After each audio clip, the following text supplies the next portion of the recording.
It's obvious to begin with that we can distinguish two systems of power, the political system and the economic system. The former consists in principle of elected representatives of the people who set public policy. The latter, in principle, is a system of private power, a system of private empires that are free from public control, except in the remote and indirect ways in which even a feudal nobility or totalitarian dictatorship must be responsive to the public will. There are several immediate consequences of this organization of society. The first is that in a subtle way, an authoritarian cast of mind is induced in a very large mass of the population, which is subject to arbitrary decree from above. And I think this has a great effect on the general character of the culture, the belief that one must obey arbitrary dictates and accede to authority. And I think, in fact, a remarkable and exciting fact about the youth movement in recent years is that it's challenging and beginning to break down some of these authoritarian patterns. Second fact that is important is that the range of decisions that are in principle subject to public democratic control is quite narrow. For example, it excludes in law and in principle the central institutions in any advanced industrial society, that is, the entire commercial, industrial, and financial system. And the third fact is that even within the narrow range of issues that are submitted in principle to democratic decision-making, the centers of private power, of course, exert an inordinately heavy influence in perfectly obvious ways, through control of the media, through control of political organizations, or in fact by the simple and direct means of supplying the top personnel for the parliamentary system itself, as they obviously do. Dick Barnett, in a recent study of this, reports his study of the top 400 decision makers in the post-war national security system, that most have, I quote now, come from executive suites and law offices within shouting distance of each other in 15 city blocks in 5 major cities. And every other study shows the same thing. In short, the democratic system, at best, functions within a very narrow range in a capitalist democracy. And even within this narrow range, its functioning is enormously biased by the concentrations of private power and by the authoritarian and passive modes of thinking that are induced by autocratic institutions such as industries, for example. It's a truism, but one that must be constantly stressed, that capitalism and democracy are ultimately quite incompatible. And a careful look at the matter, I think, merely strengthens this conclusion. There are perfectly obvious processes of centralization of control taking place in both the political and the industrial system. As far as the political system is concerned, in every parliamentary democracy, not only ours, the role of Parliament in policy formation has been declining in the years since World War II, as everyone knows and political commentators repeatedly point out. The executive, in other words, has become increasingly more powerful as the planning functions of the state become more significant. The House Armed Services Committee a couple of years ago described the role of Congress as that of a sometimes querulous but essentially kindly uncle who complains while furiously puffing on his pipe, but who finally, as everyone expects, gives in and hands over the allowance. And careful studies of civil military decisions since World War II show that this is quite an accurate perception. Senator Vandenberg, 20 years ago, expressed his fear that the American chief executive would become the #1 world warlord of the earth, his phrase. That has since occurred. The clearest decision is the decision to escalate in Vietnam in February 1965 in cynical disregard of the expressed will of the electorate. This incident reveals, I think, with perfect clarity, the role of the public in decisions about peace and war, the role of the public in decisions about the main lines of public policy in general. And it also suggests the irrelevance of electoral politics to major decisions of national policy. Unfortunately, you can't vote the rascals out because you never voted them in the first place. The corporate executives and the corporation lawyers and so on who overwhelmingly staff the executive, assisted increasingly by a university-based Mandarin class, these people remain in power no matter whom you elect. And furthermore, it's interesting to note that this ruling elite is pretty clear about its social role. As an example, take Robert McNamara, who is a person widely praised in liberal circles for his humanity, his technical brilliance, and his campaign to control the military. His views of social organization, I think, are quite illuminating.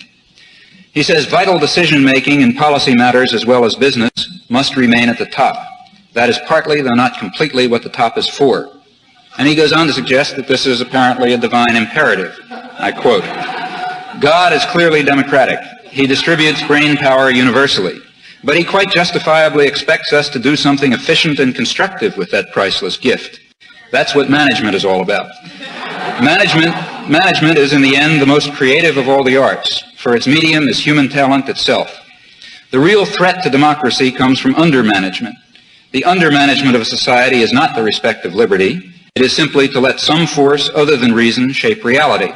If it is not reason that rules man, then man falls short of his potential." End of quote. So reason, then, is to be identified as the centralization of decision-making at the top in the hands of management. Popular involvement in decision-making is a threat to liberty, a violation of reason. Reason is embodied in autocratic, tightly managed institutions. Strengthening these institutions, within which man can function most efficiently, is, in his words, the great human adventure of our time. Now, all of this has a faintly familiar ring to it, and I think it is the authentic role of the authentic voice of the technical intelligentsia, the liberal intelligentsia, the technocratic corporate elite in a modern society. There is a parallel process of centralization in economic life. There's a recent FTC report which notes that the 200 largest manufacturing corporations now control about 2/3 of all manufacturing assets. At the beginning of World War II, the same amount of power was spread over 1,000 corporations. I quote the report. It says, "A small industrial elite of huge conglomerate companies is gobbling up American business and largely destroying competitive free enterprise. Furthermore," it says, "these 200 corporations are partially linked with each other and with other corporations in ways that may prevent or discourage independent behavior in market decisions." What is novel about such observations is only their source, the FTC. They are familiar to the point of cliché among left-liberal commentators on American society. The centralization of power also has an international dimension. It's been pointed out that on the basis, I'm quoting from Foreign Affairs, that on the basis of the gross value of their output, U.S. enterprises abroad in the aggregate comprise the third largest country in the world, with a gross product greater than that of any country except the United States and the Soviet Union. American firms control over half the automobile industry in England, almost 40% of petroleum in Germany, over 40% of the telegraphic, telephone, and electronic and business equipment in France, 75% of the computers. Within a decade, given present trends, more than half of the British exports will be from American-owned companies. And furthermore, these are highly concentrated investments. 40% of direct investment in Germany, France, and Britain is by 3 firms, American firms. George Ball has explained that the project of constructing an integrated world economy dominated by American capital, an empire in other words, is no idealistic pipe dream, but a hard-headed prediction. It's a role, he says, into which we are being pushed by the imperatives of our own economy, the major instrument being the multinational corporation, which George Ball describes as follows. In its modern form, the multinational corporation, or one with worldwide operations and markets, is a distinctly American development. Through such corporations, it has become possible for the first time to use the world's resources with maximum efficiency. But there must be greater unification of the world economy to give full play to the benefits of multinational corporations. These multinational corporations are the beneficiary of the mobilization of resources by the federal government, and its worldwide operations and markets are backed ultimately by American military force, now based in dozens of countries. It's not difficult to guess who will reap the benefits from the integrated world economy, which is the domain of operation of these American-based international economic institutions. Well, at this stage in the discussion, one has to mention the specter of communism. What is the threat of communism to this system? For a clear and cogent answer, one can turn to an extensive study of the Woodrow Wilson Foundation, the National Planning Association, called The Political Economy of American Foreign Policy, a very important book, which was compiled by a representative segment of the tiny elite that largely sets public policy, whoever is technically in office. In effect, it's as close as you can come to a manifesto of the American ruling class. Here they define the primary threat of communism as, I quote, "the economic transformation of the communist powers in ways which reduce their willingness or ability to complement the industrial economies of the West." That is the primary threat of communism. Communism, in short, reduces the willingness and ability of underdeveloped countries to function in the world capitalist economy in the manner of, for example, the Philippines, which has developed a colonial economy of a classic type after 75 years of American tutelage and domination. It's this doctrine which explains why the British economist Joan Robinson describes the American crusade against communism as a crusade against development.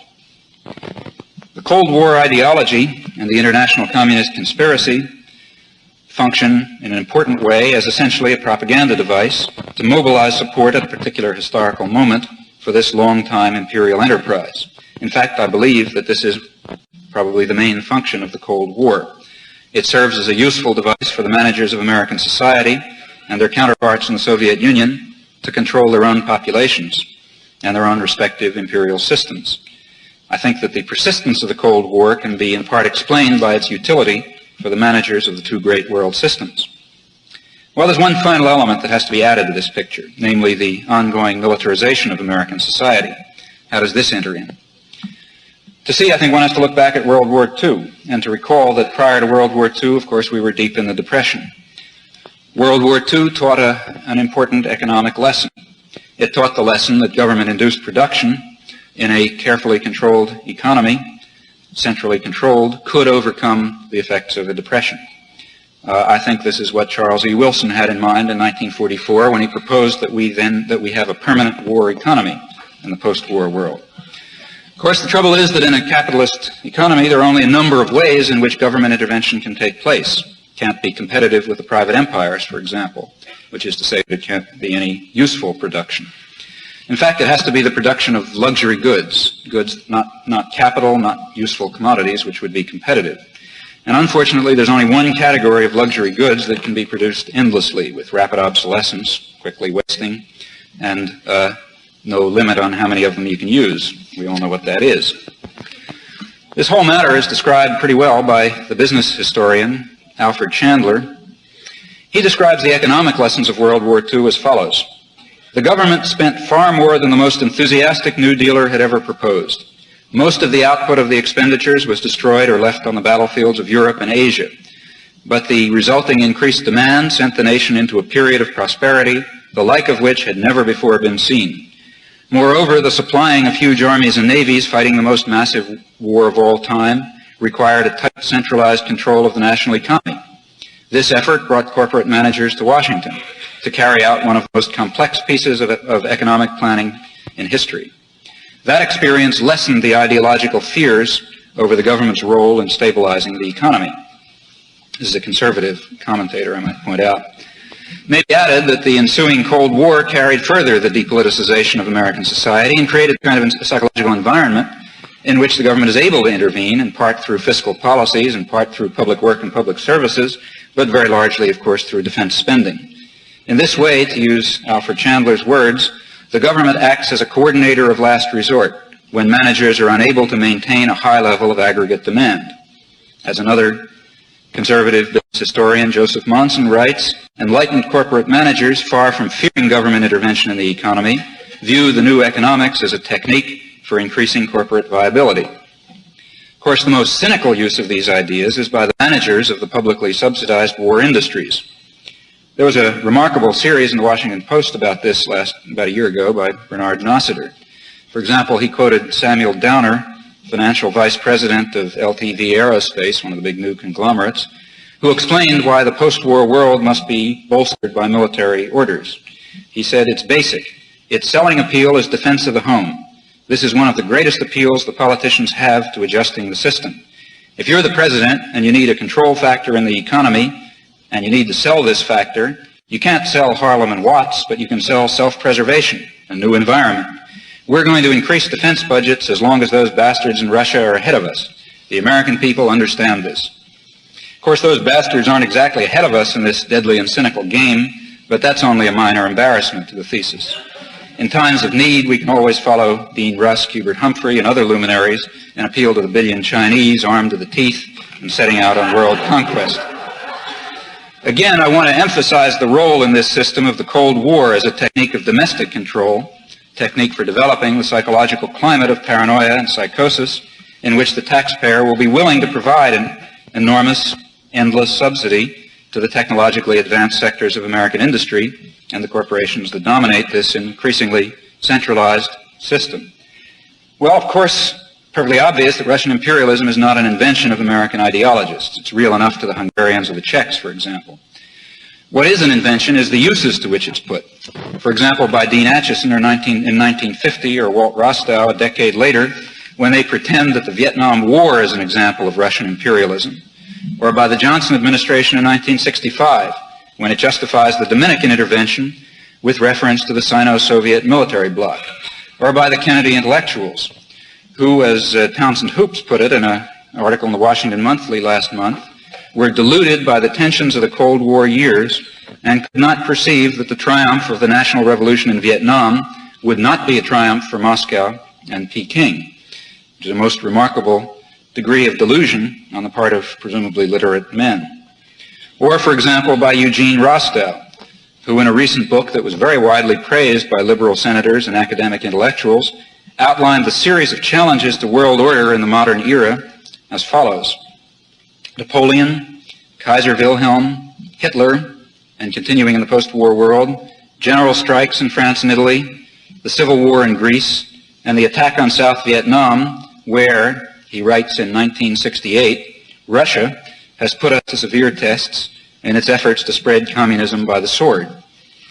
Now, there's a very interesting series of challenges to world order: Napoleon, Kaiser Wilhelm, Hitler, general strikes in France and Italy, the Civil War in Greece, and the Russian attack on South Vietnam. If one thinks it through, he can reach some pretty interesting conclusions about modern history. Well, one can continue with this indefinitely. I mean to suggest that the Cold War is highly functional, both to the American elite and its Soviet counterpart, who in a perfectly similar way exploit Western imperialism, which they did not invent, as they send their armies into Czechoslovakia. It's important in both cases in providing an ideology for empire and for the government-subsidized system here of military capitalism. It's predictable, then, that challenges to this ideology will be bitterly resisted by force if necessary. Now, in many ways, American society is indeed open, and liberal values are preserved. However, as poor people and black people and other ethnic minorities know very well, the liberal veneer is pretty thin. Mark Twain once wrote that it is by the goodness of God that in our country we have those three unspeakably precious things: freedom of speech, freedom of conscience, and the prudence never to practice either of them. Those who lack the prudence may well pay the cost. Roughly speaking, I think it's accurate to say that a corporate elite of managers and owners governs the economy and the political system as well, at least in very large measure. The people, so-called, do exercise an occasional choice among those who Marx once called the rival factions and adventurers of the ruling class. And those who find this characterization too harsh may prefer the formulations of a modern democratic theorist like Joseph Schumpeter, who describes modern political democracy favorably as a system in which the deciding of issues by the electorate is secondary to the election of the men who are to do the deciding. A political party, he says, accurately, is a group whose members propose to act in concert in the competitive struggle for political power. If that were not so, it would be impossible for different parties to adopt exactly or almost exactly the same program. That's all the advantages of political democracy as he sees it. This program that both parties adopt, more or less exactly, and the individuals who compete for power, they express a narrow conservative ideology, basically the interests of one or other element in the corporate elite, with some modifications. Now, this is obviously no conspiracy. I think it's simply implicit in the system of corporate capitalism. These people and the institutions they represent are, in effect, in power, and their interests are the national interest. It's this interest that is served primarily and overwhelmingly by the overseas empire and the growing system of military-state capitalism at home. If we were to withdraw the consent of the governed, as I think we should, we're withdrawing our consent to have these men and the interests they represent govern and manage American society and impose their concept of world order and their criteria for legitimate political and economic development in much of the world. Although an immense effort of propaganda and mystification is carried on to conceal these facts, nonetheless, facts they remain. We have today the technical and material resources to meet man's animal needs. We have not developed the cultural and moral resources or the democratic forms of social organization that make possible the humane and rational use of our material wealth and power. Conceivably, the classical liberal ideals, as expressed and developed in their libertarian socialist form, are achievable.